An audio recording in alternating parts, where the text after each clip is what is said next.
He never planned to stop that night, until a crash, 3 identical little girls, and one forgotten name shattered his past and gave him the one thing he never knew he needed: family. Before we get started, leave a comment below and let us know where you're watching from so we can say hello to you. Now, on to the story.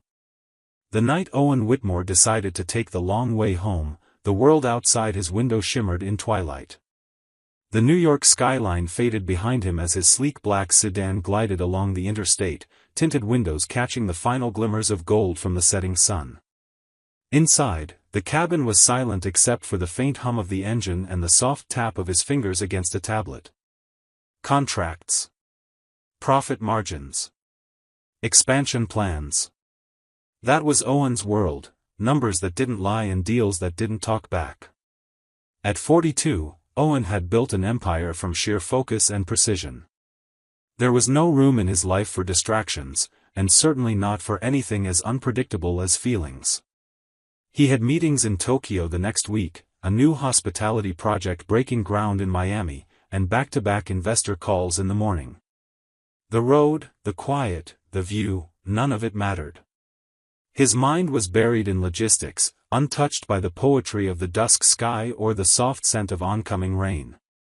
But fate doesn't knock politely. It collides. The car jolted gently as it slowed, and Owen's eyes flicked up. Ahead, the road was littered with flashing red and blue lights, dancing wildly in the growing dark. Sirens cut through the calm like sharp steel. His driver leaned forward. "Looks like an accident. Want me to exit?" Owen should have said yes. That was his instinct. Detour. Avoid delays. Stay in motion. But something tightened in his chest, a strange, quiet squeeze, like an invisible hand on his ribs. It wasn't pain exactly, but it wasn't nothing. He shook his head. "No. Pull over." The driver blinked, surprised. Owen never deviated from plan. But this time, without knowing why, he had to stop. The tires crunched onto the shoulder. Owen opened the door and stepped into the night. The air was colder than he expected. Heavy. Almost warning him. And still, he moved forward. Into the chaos. Into the unknown. Something was about to change. Forever. What he saw made him stop cold. A mangled SUV, front end crumpled like paper, glass scattered across blacktop like diamonds. Firefighters worked desperately. Paramedics shouted over sirens. A stretcher passed him, bloodied. Motionless. And without knowing why, Owen walked toward the wreck. Not out of curiosity. But because something inside him whispered, "You belong here." The chaos unfolded like a slow-motion nightmare. As Owen Whitmore stepped closer to the wreck, the sharp scent of gasoline and burning rubber stung his nose. Emergency responders darted between flashing red and blue lights, their voices rising over the hum of idling engines and crackling radios. The twisted SUV lay slumped against the guardrail, its hood crumpled like paper, windshield shattered into a spiderweb of broken glass. And then, he saw her. A stretcher rolled by, wheels squeaking faintly over the asphalt. On it lay a woman, dark hair matted with blood, an oxygen mask strapped to her face. Her arms hung limp by her sides, her skin pale and waxen. Owen froze. He didn't know her, or at least, he didn't think he did. But something in the way her head lolled, something in the stillness of her body, it gripped him. It shook something loose inside his chest. Behind him, a paramedic's voice sliced through the noise. "We've got 3 more inside, kids. Still trapped in the back." Owen turned sharply. "Kids?" he asked, his voice cracking. The EMT nodded grimly. "Yeah. All under 10, I'd guess. They're wedged between the seats. We need backup." That word, children, slammed into him like a wave. He stepped forward before he realized what he was doing. "Are they alive?" he asked. Still breathing, the EMT replied. But the back door's crushed. We're trying to cut through. Owen moved faster, heart pounding. I want to help, he said. Let me in. Sir, you shouldn't. Let me in. The paramedic paused, eyeing the billionaire in his expensive suit, but something in Owen's tone, raw, insistent, full of something desperate, made him step aside. Owen didn't know their names. He didn't know who the woman was. But something told him this wasn't an accident he was meant to pass by. These children, whoever they were, they needed him. And somehow, in that moment, he knew, he needed them too. Owen didn't think. He just moved. The world around him faded into a blur of flashing lights, sirens, and sharp commands. But all he could hear was the echo of one word, children. The air stung his lungs as he crouched beside the wreckage, a grotesque tangle of steel and shattered glass. A firefighter stepped toward him to intervene, but something in Owen's face, something urgent, raw, made the man hesitate and silently step aside. Owen knelt, steadying himself with a hand against the twisted frame. Heat radiated from the SUV's engine block, and sharp shards of glass bit into his palm, but he didn't care. He leaned down, pushing through the mangled doorway, and saw them. 3 small girls. They were curled together like a single unit, their bodies tucked tight beneath the remnants of a crumpled seat. Their seatbelts still held them in place. They weren't screaming. They weren't even crying. They just stared at him with huge, stunned eyes, unblinking and silent. His breath caught. They looked like reflections. Pale blue eyes, wispy blonde hair, matching expressions frozen in disbelief. Hey, he said gently, voice trembling despite himself. It's okay. I'm here. I'm going to help you, I promise. The first child, Ava, though he didn't know her name yet, had a gash on her cheek and sweat matted into her curls. He reached in carefully, unfastened her belt, and cradled her small body in his arms as he pulled her free. She didn't make a sound. A firefighter took her from him. Without pausing, Owen dove back in. The second girl whimpered, her tiny hand wrapping around his wrist as he reached for her. She didn't resist. Just clung tightly. And the third was so still that his chest tightened. But then she moved, turning her head toward him, and stared right into his soul with eyes that seemed to already know him. Triplets. 5 years old. And somehow, already his. He didn't know how he knew. He just did. Owen knelt on the cold asphalt, his hands trembling as he handed the last child to a medic. The smallest girl, Alina, though he didn't know her name yet, hadn't made a sound. Her tiny hand had clung to his sleeve even as the EMT gently pried her away. Now, standing still in the chaos, Owen couldn't take his eyes off them. The triplets sat in a row on the curb, wrapped in emergency blankets too big for their small frames. The paramedics were checking their vitals, whispering comfort, but the girls said nothing. They just watched him. 3 pairs of identical pale blue eyes. Light blonde curls. Fragile bodies holding steady in the face of devastation. It wasn't just the way they looked, it was the way they looked at him. Not with confusion or panic. But with eerie calm, like they were waiting for something, or someone.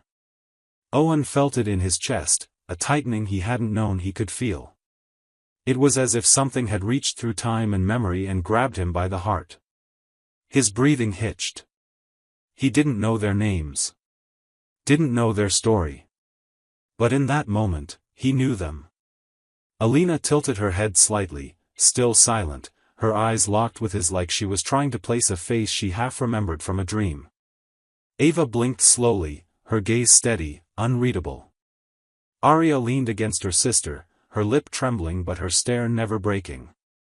Owen swallowed hard and took a step back, unable to move any farther. Something was happening, something too big to name yet, but impossible to deny. The ambulances started to load up. Sirens flared again. "Are you coming with us?" a medic called over. Owen didn't hesitate. "Yes," he said, voice low, eyes still locked on the girls. He didn't understand it yet. But deep down, he knew, those eyes, those girls, they were his. The sterile brightness of the emergency department felt both sharp and hollow as Owen Whitmore sat slouched in a plastic chair, elbows on his knees, jacket draped over his arm, hands still stained with dried blood and dirt. The waiting room was quiet except for the soft hum of fluorescent lights and the occasional intercom crackling with updates that had nothing to do with him. He had been there for, he didn't even know how long. Time felt fluid, meaningless, stretching out in tense loops ever since the ambulance doors slammed shut and sped away into the night with the children inside. He hadn't even asked where they were taking the mother. The moment he stepped into the hospital, he had been pulled in separate directions, questions from the front desk, nurses guiding the girls into pediatric trauma bays, quick, clinical updates about cuts, bruises, and one possible concussion. The girls were being treated. They were safe. For now. But Maya had been taken deeper into the hospital, into the ICU. One nurse had said the words, unstable, and serious, and then moved on before Owen could even form a sentence. Now, he stood leaning against the corner of the nurse's station, eyes hollow, breath shallow, as his mind played back the wreckage, twisted metal, cracked glass, the small bodies so eerily still and silent. But it was the way the girls had looked at him that haunted him most. They didn't cry. They didn't scream. They just watched him, calm, focused, like somehow they knew him. There was no logical explanation. But Owen felt it deep in his chest, a pull, a weight, something unspoken that he hadn't felt in years. Not in business meetings, not in boardrooms. This was different. This was real. He didn't know what would happen next. But standing there, amidst antiseptic air and the sharp tang of alcohol wipes, Owen knew one thing with absolute clarity: he couldn't walk away. Not from them. Not now. The nurse's voice was calm, almost casual, as she checked the clipboard in her hands. The girls are listed under the name Ava, Aria, and Alina Bennett. That's the name we have for their emergency contact. The word Bennett slammed into Owen's chest like a punch. Time seemed to stop. For a moment, the fluorescent lights above flickered too loud, and the sounds of the busy ER faded into a distant hum. Bennett. Maya Bennett. He hadn't heard that name in 6 years. Not since he'd boarded a flight to San Francisco, leaving behind the only woman who ever made his life feel anything close to grounded.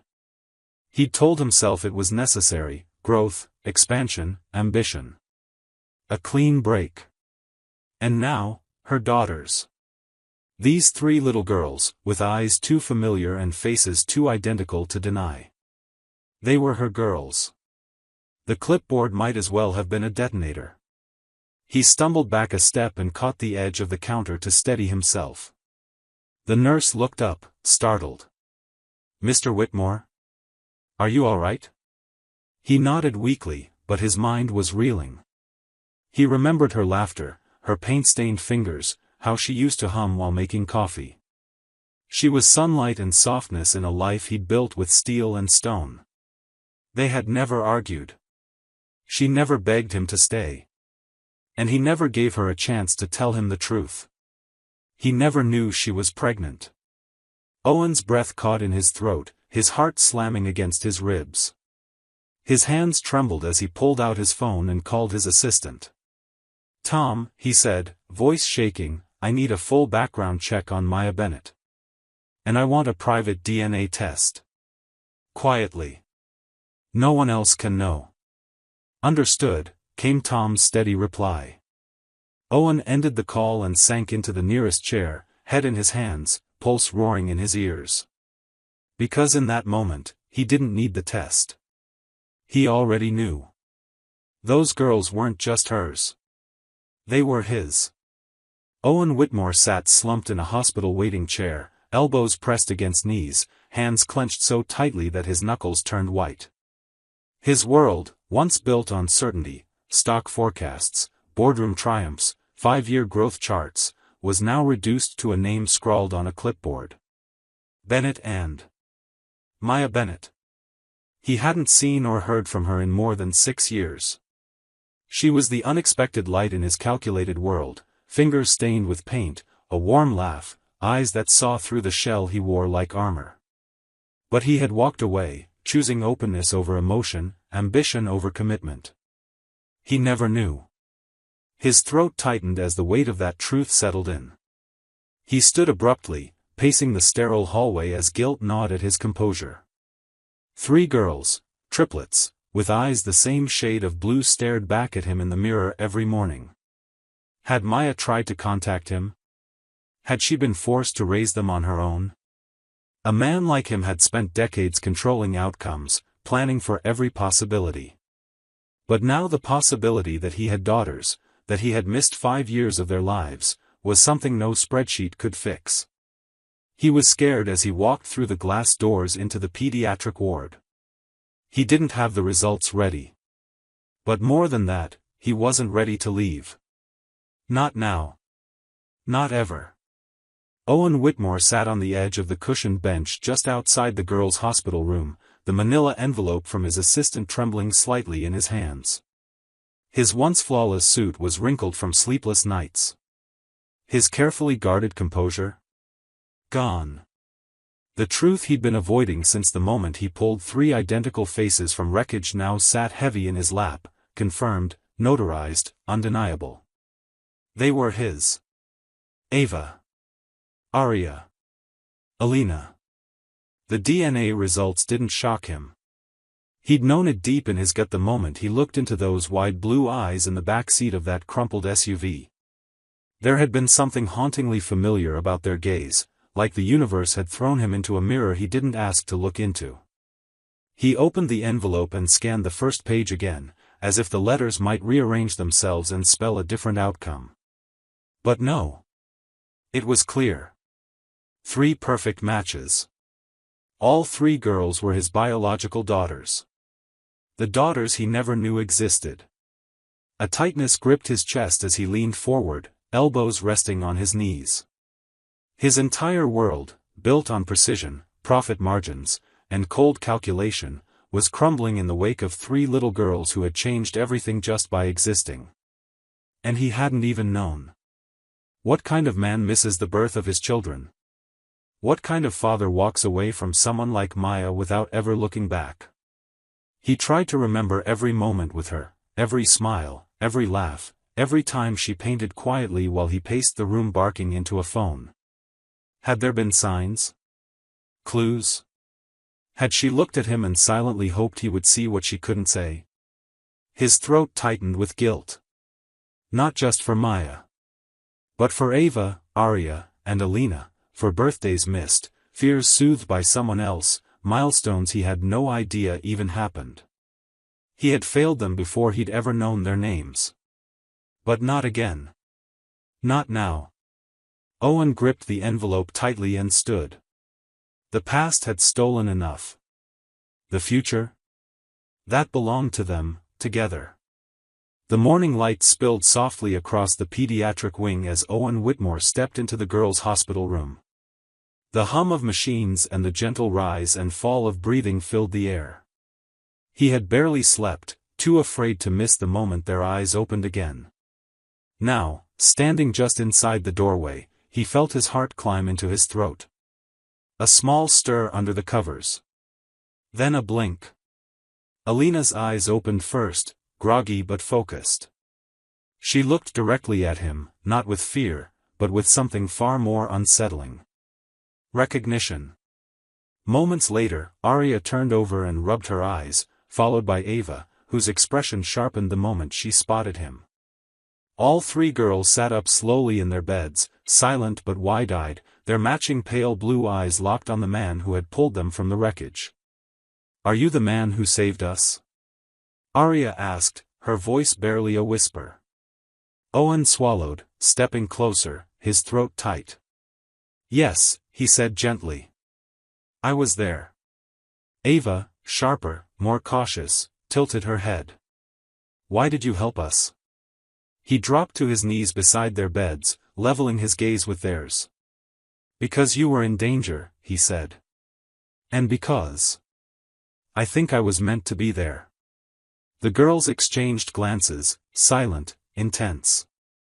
Then came the question that shattered what was left of Owen's composure. Alina looked at him carefully and asked, "Do you know our mommy?" Owen's breath caught. He nodded slowly, his voice hoarse. Yes.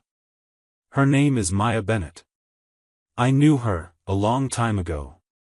Arya blinked hard. She said our daddy was far away. That he was busy, but nice. Tears stung the back of Owen's eyes. He took a steady breath, then met their gaze without wavering. So, are you our dad? Ava asked, her voice trembling. Owen didn't hesitate. Yes, he whispered. I am. The silence that followed wasn't empty, it was full. Full of truth, heartbreak, and the fragile beginning of something that could finally make them whole. Owen didn't go home that night. He couldn't. Not after watching three little girls look at him like he was something they'd been waiting for their entire lives. Not after holding their tiny hands, feeling them tremble as they finally allowed themselves to cry, soft, silent tears that broke him more than any boardroom defeat ever could. The pediatric wing had been quiet, the overhead lights dimmed, casting a gentle glow on everything that had changed for Owen Whitmore in the space of a few hours. He had called off meetings.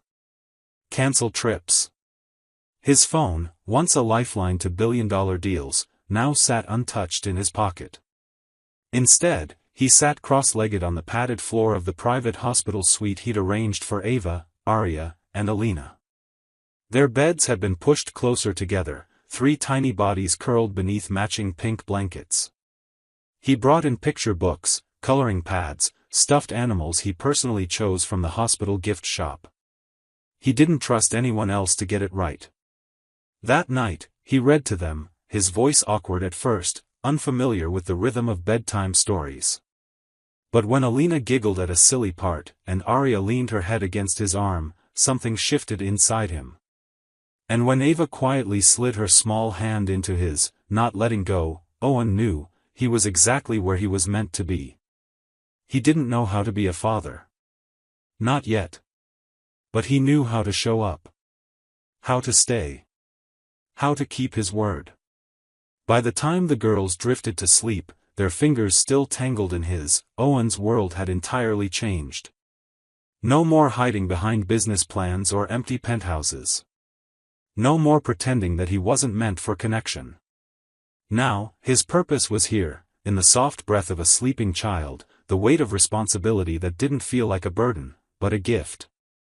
And as he watched the triplets breathe evenly in sleep, Owen made himself a silent promise. Not only would he stay, he would never let them feel alone again. The ICU lights hummed quietly above as Owen sat once more beside Maya's hospital bed, the steady rhythm of the heart monitor the only sign that she was still fighting. It had been 12 days since the accident. 12 days since he'd pulled their daughters from the wreckage. 12 days since Maya had opened her eyes, or even moved. Owen leaned forward, elbows on his knees, one hand wrapped gently around hers. It was cold but not lifeless. Every day, he spoke to her, even when it felt foolish. Today, his voice trembled as he tried again.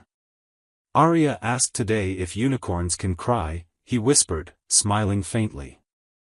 She says Alexa always pretends they do. Ava corrected her, said unicorns don't cry, they glow. They're just like you, Maya. Full of imagination and fierce little hearts. He looked at her pale face, wishing for the smallest twitch, a flutter of lashes, anything. But there was nothing. Just the stillness. He cleared his throat, swallowing emotion that burned like fire in his chest. They ask about you constantly, he said. They're strong, but they're scared. I tell them you're sleeping, that you're healing. I don't tell them I watch that monitor like it's the only thing keeping me together. He paused and ran a hand down his face. I failed you once. I left. I didn't know. But I know now. And I'm here, Maya. I'm not leaving. Still nothing. But he kept holding her hand. They have your laugh, he said, his voice cracking. Even Ava, who tries to act so grown. It slips out when she forgets to be brave. A single tear slid down Owen's cheek. They need you, Maya. I need you. And then he whispered again, softer this time. Please, come back to us. He sat like that for another hour, waiting, watching, hoping. Holding on to her hand as if it was the only thing anchoring him to a life he never knew he needed until now. Owen was halfway through reading Goodnight Moon to Arya when his phone buzzed against the bedside table. He nearly ignored it, thinking it was another late business message, until he saw the number. The ICU. His blood turned to ice. Heart pounding, he stepped out into the hallway and answered. The nurse's voice was calm but urgent. Mr. Whitmore, it's Maya. She opened her eyes. She squeezed my hand. He didn't speak. He ran. By the time he reached her room, his breath was ragged, his heart thundering in his chest. But when he looked through the glass, she was still again, eyes closed, face pale under the glow of monitors. The nurse met him at the door with a soft, steady smile.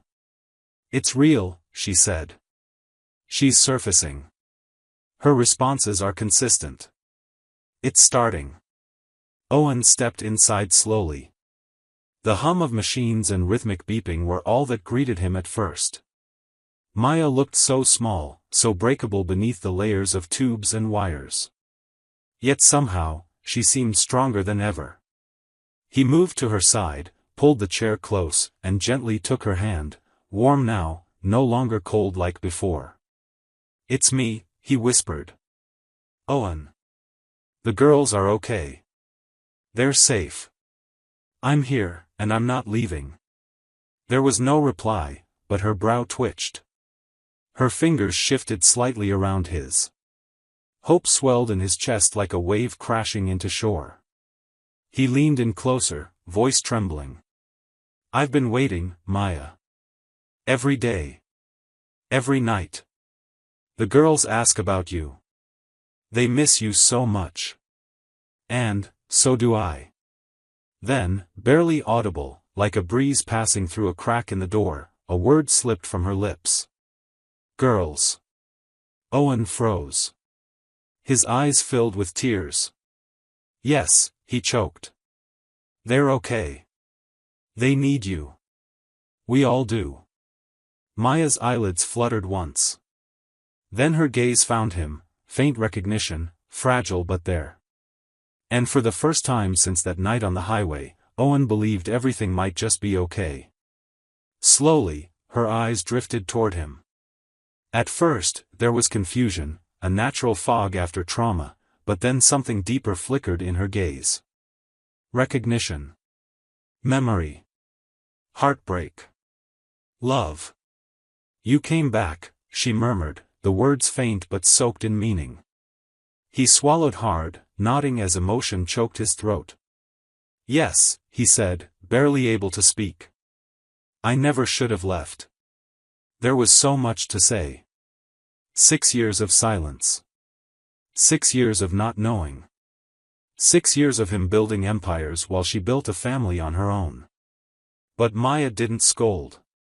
She didn't cry. She simply closed her eyes again, but this time, not from pain or exhaustion. This time, it was peace. Owen reached out, brushing her knuckles gently with his thumb. I should have been there, he said softly. If I had known. If I had even suspected, the guilt throbbed through him like a second heartbeat. But even through her weakness, Maya's expression softened. She didn't need an explanation. Life had taken its course. They had both paid the price. Later that day, Owen walked into the girls' room and told them the news. She's awake, he said gently. The silence that followed was electric. Ava blinked. Arya stared. And Alina covered her mouth with her hands. Then, like a wave crashing forward, they ran to him, arms wrapping tight around his middle. She's really okay? Ava asked, voice cracking. She's coming back, Owen promised. That night, as they clung to him in a tangle of tiny limbs and fragile hope, he realized that some moments don't need grand speeches, just truth, just presence. And he would be there for every one of them. From this moment forward. The room was quiet when Owen returned with the small folded paper in his hand. Maya was sitting upright for the first time without help, her blanket draped across her lap, sunlight pouring in through the narrow hospital window behind her. Her hair was pulled back, her face pale but clear. The fog of sedation had begun to lift, and with it, her eyes carried a kind of guarded strength, like someone relearning how to live in a world that had moved on without her. Owen paused in the doorway, uncertain if this was the right moment. But then Maya looked up, and her gaze softened, not all the way, but enough. He stepped inside and knelt beside her bed. In silence, he handed her the crumpled paper. A drawing, done in crayon on hospital paper, lines shaky and color slightly smudged, fell open in her hands. 3 little girls holding hands with a tall man in the middle. Their smiles wide and lopsided, sunshine drawn overhead in bright yellow. At the bottom, in uneven handwriting, it said, "Our family." Maya stared at it for a long moment, her fingers brushing gently over the paper. Her throat moved as she swallowed. "Alexa drew this?" she asked, though she already knew. Owen nodded. "She made it yesterday," he said quietly. Arya helped her write the words. Maya pressed the drawing to her chest, her voice barely above a whisper. "They still call me Mommy like nothing happened. Like I didn't almost leave them." "They call you Mommy because you never left them," Owen replied, his voice tightening. "Even when you were unconscious, they felt you. They clung to you like you were still guiding them. And you were." Tears welled up in Maya's eyes, but she blinked them back. "And what about you?" she asked, her voice fragile, trembling. "What are you, Owen?" Owen took a breath, looked directly into her. "I'm here," he said.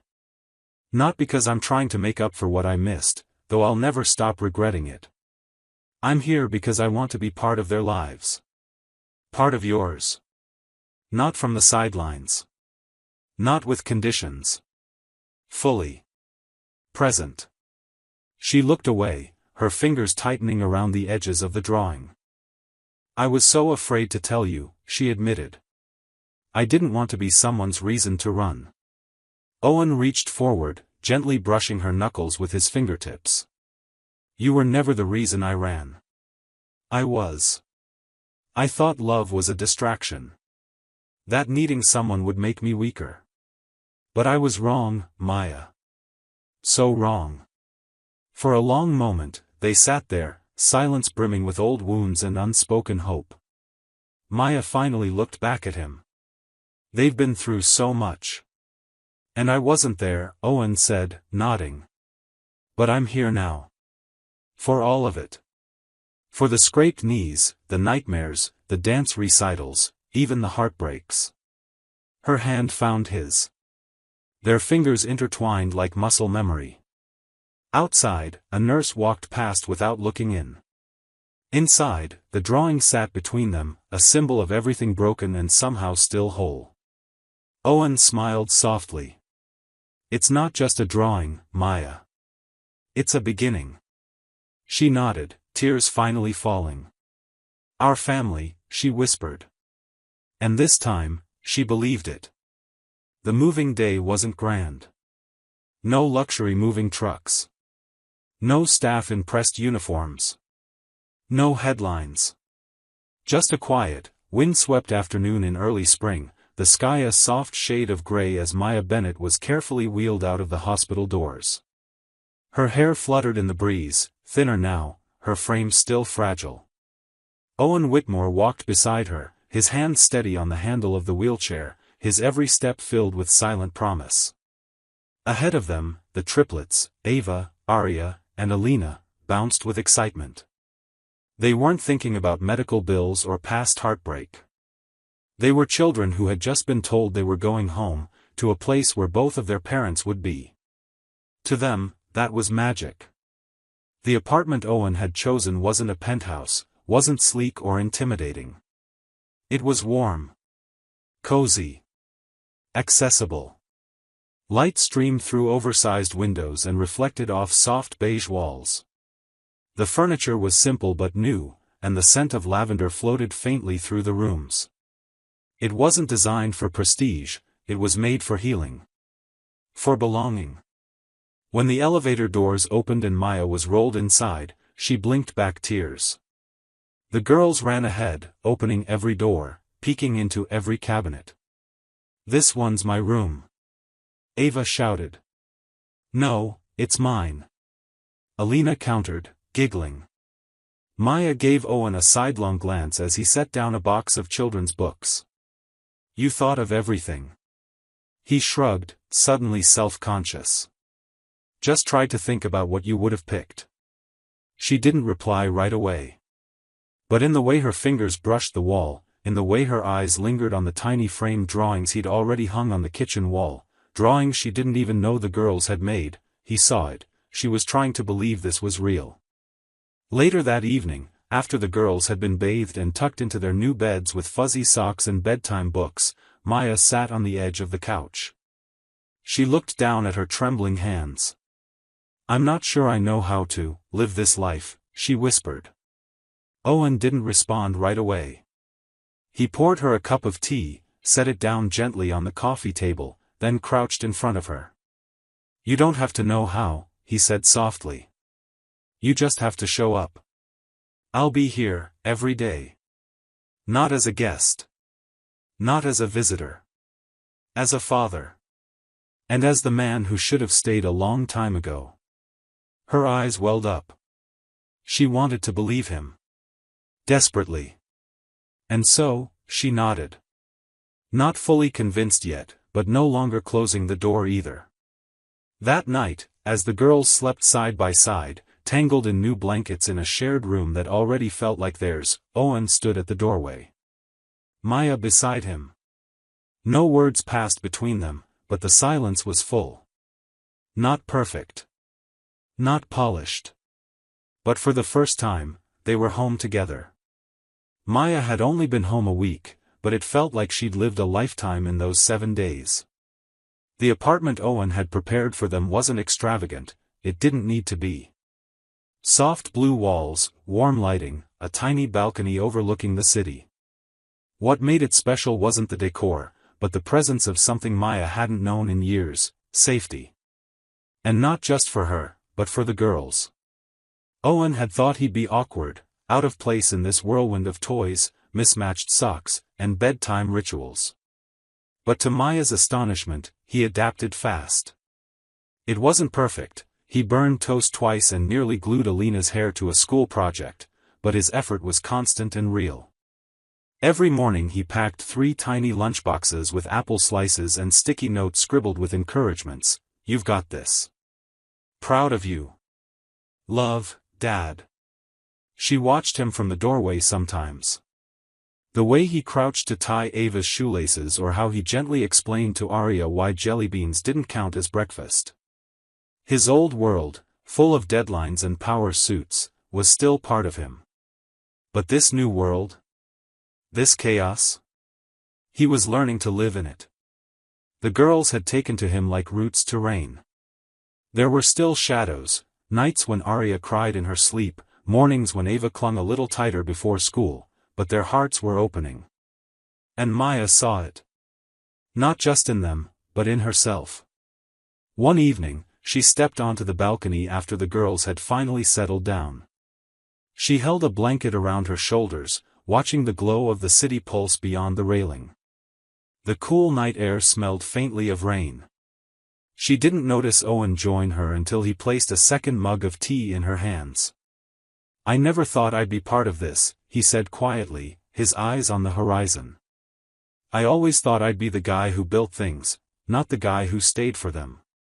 Maya took a slow sip, her fingers brushing his. I thought I could do it alone, she said. I told myself if I was strong enough, they wouldn't need anyone else. But I was wrong. Owen turned to face her fully. You were strong, Maya. You are strong. But no one should have to do this alone. Not them. Not you. She nodded slowly, eyes brimming. And you? You think you're ready for all of this? I'm not sure I ever will be, he admitted, a breath catching in his chest. But I want to try. Every day. For them. For you. She smiled then, tired, soft, but real. You're already doing it. Inside, a soft cry rang from the girl's room. Maya moved to go, but Owen stopped her gently with a touch. I've got it, he said. And as he walked away, she watched him disappear into the dim hallway, her heart catching in her throat. He wasn't just relearning how to love them. He was relearning how to stay. The afternoon sun filtered through a canopy of climbing roses, painting golden patterns onto the gravel paths of the city's botanical gardens. Owen Whitmore walked beside Maya Bennett, their fingers loosely intertwined as they followed the distant laughter of their daughters. The warmth of early summer curled around them, but it was the warmth between them, the quiet, unspoken comfort, that felt most profound. Maya's steps were slower, careful, but steady. Each movement carried the weight of healing, not just in body, but in spirit. Beside her, Owen kept pace without a word, his eyes watching the way the breeze caught strands of her hair. Her cheeks had color again. Her voice had strength. Yet he knew there were still shadows she carried. Ava, Arya, and Alina darted ahead through the garden paths, their excitement bubbling over as they discovered hidden fountains and fluttering butterflies. They giggled loudly, dragging Owen from rose bushes to marble statues with boundless energy. Every so often, they'd turn to wave at Maya, calling her name like a beacon. Each time, she smiled, soft and radiant, as if the sound stitched her back together a little more. Eventually, they reached a wooden bench beneath an arch of pink roses, and Maya eased down onto it with a soft sigh. Owen sat beside her, close but not crowding, letting the moment stretch. For a while, they simply watched, the girls spinning in circles, arms outstretched, sunlight dancing off their blonde curls like halos. This feels like something I used to imagine when I was alone, Maya said at last, her voice nearly lost in the hum of summer insects. But I never thought I'd actually live it. Owen turned to look at her, really look. The pain she had carried for 6 years, the loneliness, the strength, it was all still there, but it no longer defined her. It doesn't feel imagined to me, he said, voice rough with emotion. It feels earned. Maya didn't respond right away, but she didn't look away either. And in that pause, something shifted between them. Forgiveness didn't need to be spoken aloud. It bloomed in the silence, between the beating of hearts and the rustling of rose leaves above them. Suddenly, the girls came charging back, arms full of wildflowers and laughter. They threw themselves onto the bench, squeezing into every available inch of space, clambering over laps and legs, wrapping their arms around their parents like they never planned to let go. And in that chaotic, beautiful moment, petals fluttering in the air, giggles echoing through the garden, Owen wrapped his arms around all of them and held on tight. The past wasn't erased, but for the first time, it didn't matter. They were here. Together. Whole. Under the climbing roses, surrounded by laughter and light, their family wasn't just healing. It was beginning.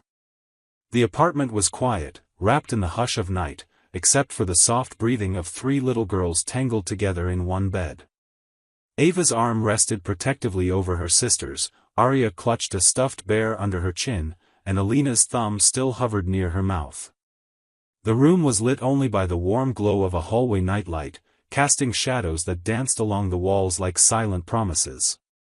Owen Whitmore stood in the doorway, still in the clothes he wore to tuck them in, jeans, a wrinkled t-shirt, bare feet on the hardwood.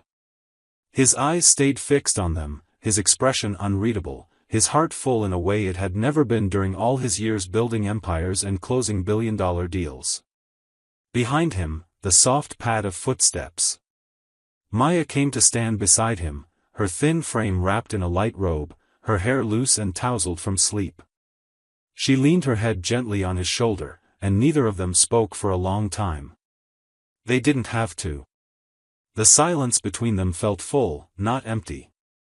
Full of all they had been through, full of what they were still becoming. "They look so peaceful," she whispered, her voice a thread of warmth in the quiet. "I still can't believe this is real." Owen nodded slowly, his throat tight. "Me neither," he said. "But it is. And I don't ever want it to not be." Maya turned to look up at him, her eyes shining under the soft hallway light. "You really mean that?" she asked, though the question came from a place of fear more than doubt. Owen's response was immediate. He didn't flinch. "Every second. I didn't know I could feel this way. About them. About you.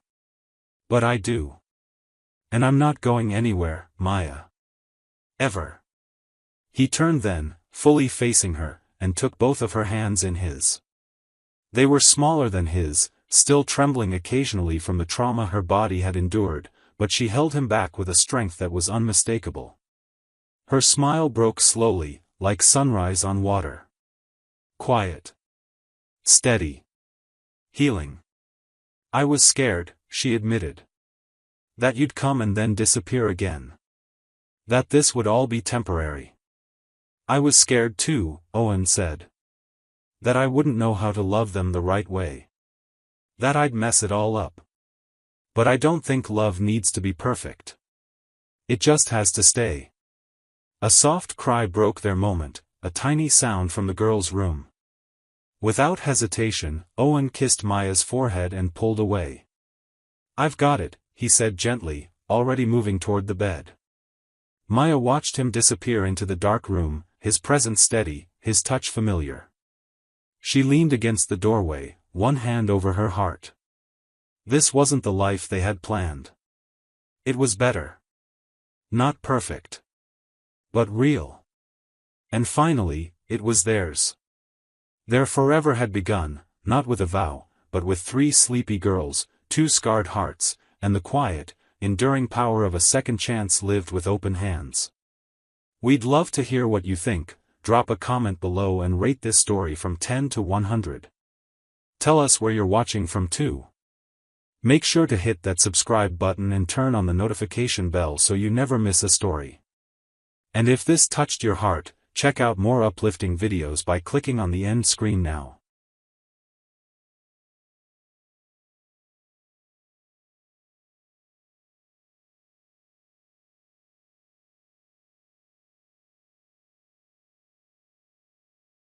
He came for a business deal, but outside the ICU, 3 little girls in pink dresses stopped him cold. One looked up and shattered his world with a single glance. Before we get started, leave a comment below and let us know where you're watching from so we can say hello to you. Now, on to the story. Christopher Hale had never been the type to deviate from schedule, not in business, not in life. At 38, he ran Hale Ventures with the precision of a scalpel, carving out success in boardrooms with cold logic and quiet force. His days were timed to the second, his emotions tucked neatly behind his tailored suits and polished shoes. That morning was supposed to be just another transaction, another sterile meeting in another white-walled conference room. He stepped out of the black SUV, adjusting the cuff of his charcoal gray shirt beneath his navy suit. His briefcase was in one hand, his phone in the other, already lighting up with unread emails and meeting notes. Chicago Mercy Hospital loomed ahead, its sleek glass facade reflecting the overcast sky. He didn't look up. Christopher was here to discuss capital investment for a pediatric expansion wing, something good for PR, something clean and clinical. He wasn't here to feel. He wasn't here for anything more than numbers and returns.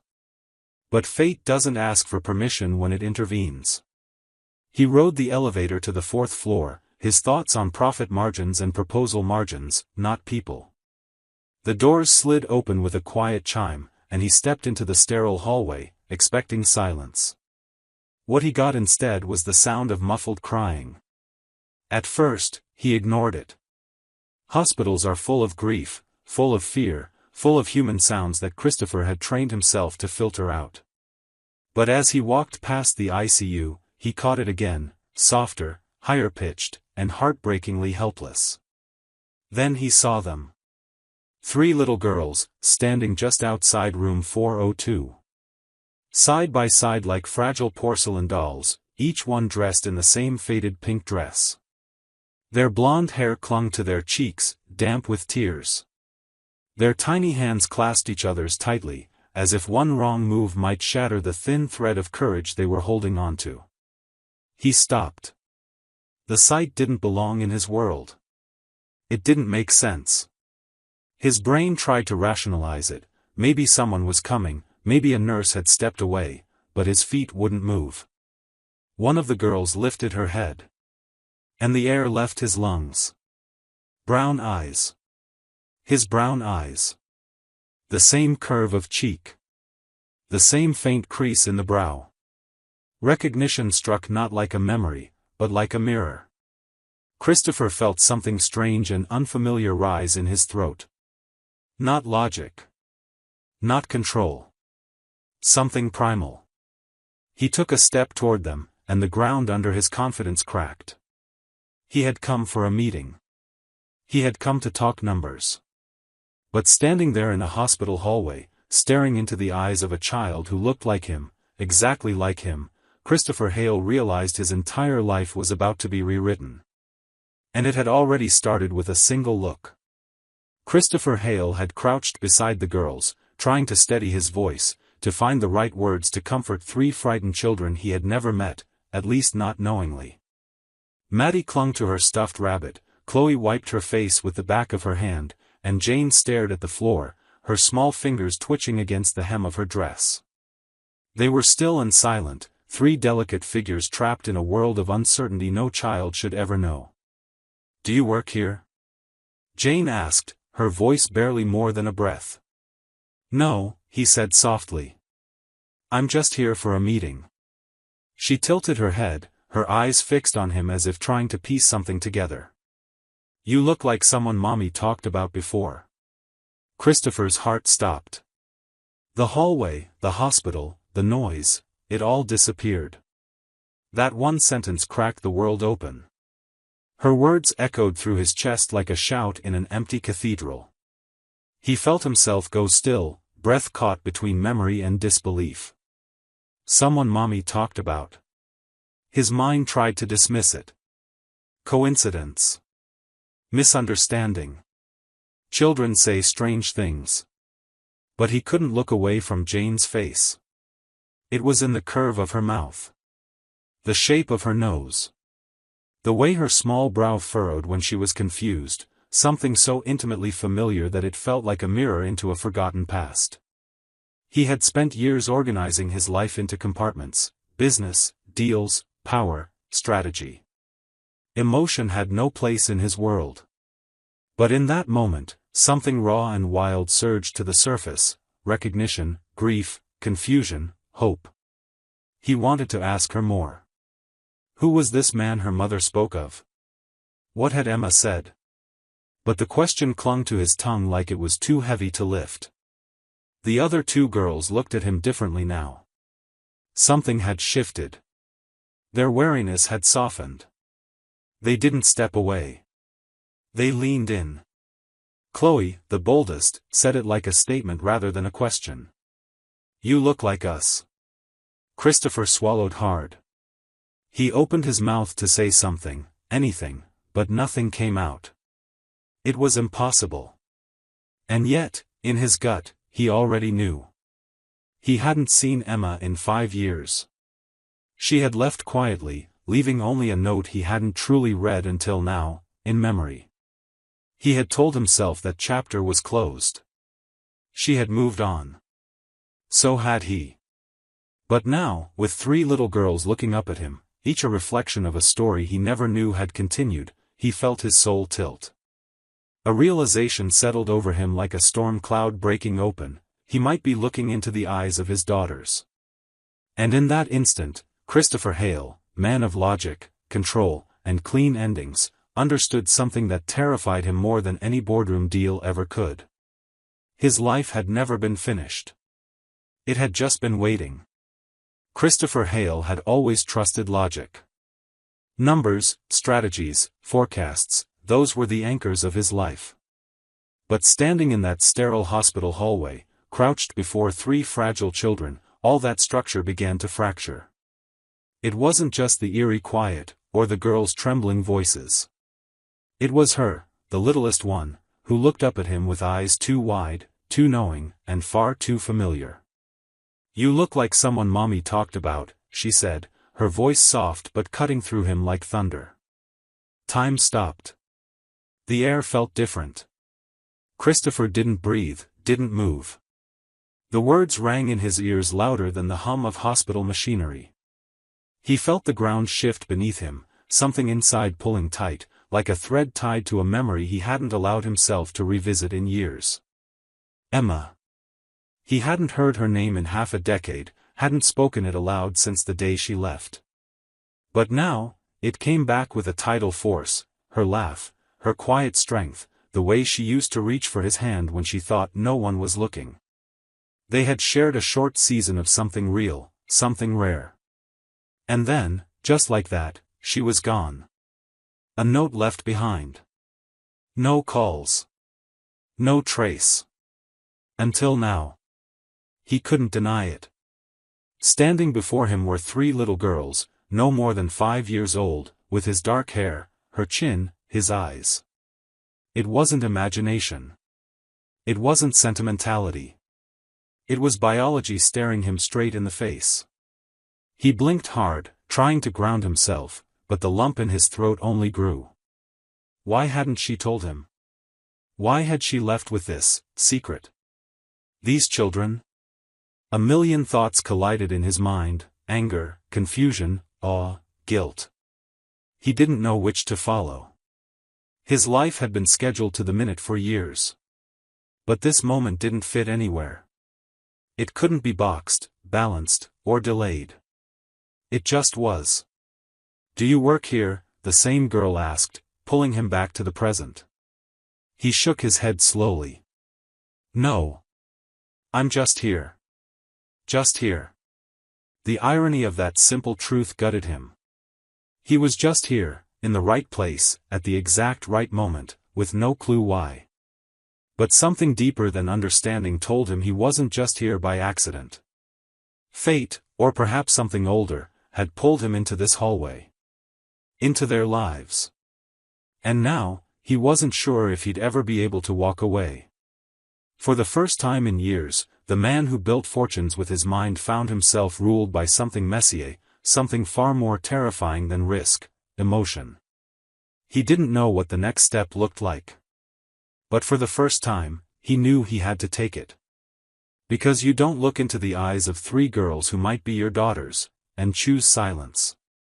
Not anymore. Christopher Hale stood still in the hospital corridor, the girls' quiet voices looping through his mind like a haunting refrain. "There's no one else. Just Mommy." The words echoed, bouncing off the sterile walls and straight into the hollow space inside him he hadn't realized was still there. He stared at them, Maddie, Chloe, and Jane, and everything he had locked away for years suddenly cracked open. Emma. The name hit him like a sudden gust of winter wind, cold and sharp, cutting through the layers of detachment he wore like armor. Emma Rivers. He hadn't said her name aloud in over 5 years, not since she had left without warning. One day they were laughing over takeout and wine in her tiny apartment, and the next, he was standing alone with a note in his hand that said she needed something real, something steady. At the time, he had told himself it was for the best. His world didn't have space for someone who needed slow mornings and soft words. But standing here now, faced with 3 little girls whose eyes and expressions mirrored his own, he felt like a man dragged backward through time, only to discover he had missed something that was never supposed to be missed. He sank down onto the bench near the girls, rubbing his forehead as if trying to massage the memories back into order. It didn't make sense. It couldn't make sense. But the more he looked at them, the harder it became to deny. The slope of Jane's nose. Chloe's fierce gaze when she spoke. The way Maddie instinctively stood in front of her sisters, like a wall of tiny protection. They didn't just resemble Emma, they carried her softness. But they also carried him. He remembered how Emma used to laugh at his jokes, even when they weren't funny. How she would sing along to old songs in the car, off-key and unashamed. How she looked at him with that quiet kind of faith that made him feel like he could be more than just a numbers man in a suit. And then she was gone. He had searched for her, briefly, guiltily, right after she disappeared. A few half-hearted calls to old friends. One email sent and never answered. Then work consumed him, and she faded into memory. Until now. Until 3 girls in matching pink dresses looked up at him with eyes that didn't lie. Christopher suddenly couldn't breathe. It wasn't guilt exactly, he hadn't known. But it was something deeper. A realization that the life he had built, the empire he'd chased, might all be sitting atop the ruins of something far more sacred, a family he never knew he had. And somehow, he felt that everything else in his life, every deal, every dollar, every title, had just been rendered meaningless by 3 children waiting in a hospital hallway. Christopher Hale's polished shoes echoed sharply against the hospital corridor as he turned back toward the nurse's station. His mind, once a fortress of logic and finance, now pulsed with frustration and something deeper, an urgent protectiveness he couldn't yet name. Behind him, Maddie, Chloe, and Jane sat in the hallway, tiny knees folded to their chests, their eyes heavy with exhaustion but still watching him, trusting him. That trust hit him harder than he expected. He approached the counter where a nurse in scrubs tapped at her keyboard, unaware, or perhaps unwilling to see, the small storm of children left unattended just steps away. Christopher didn't raise his voice. He didn't need to. His tone carried the weight of a man used to being heard. "Excuse me," he said sharply, "there are 3 little girls sitting outside ICU room 402. Alone. They've been there for hours." The nurse blinked, startled. Room 402. That would be Emma Rivers' kids. Yes, they've been there most of the day. We've been a bit understaffed. Since they're not technically patients. He cut her off, voice low but hard. They're 5. They're terrified. And they're alone. I don't care what they're, technically. Someone should be responsible for them. The nurse's defensiveness faltered. Her fingers froze over the keyboard. She glanced toward the hallway as if suddenly seeing the children for the first time. "I'll notify the social worker on call," she murmured, her tone changed now, softened by shame or perhaps fear of reprisal. But Christopher was already walking away. He didn't wait for protocol. He didn't want excuses. He had been a man of systems and structures his entire life, but this wasn't a spreadsheet to balance or a meeting to reschedule. This was different. Urgent. Raw.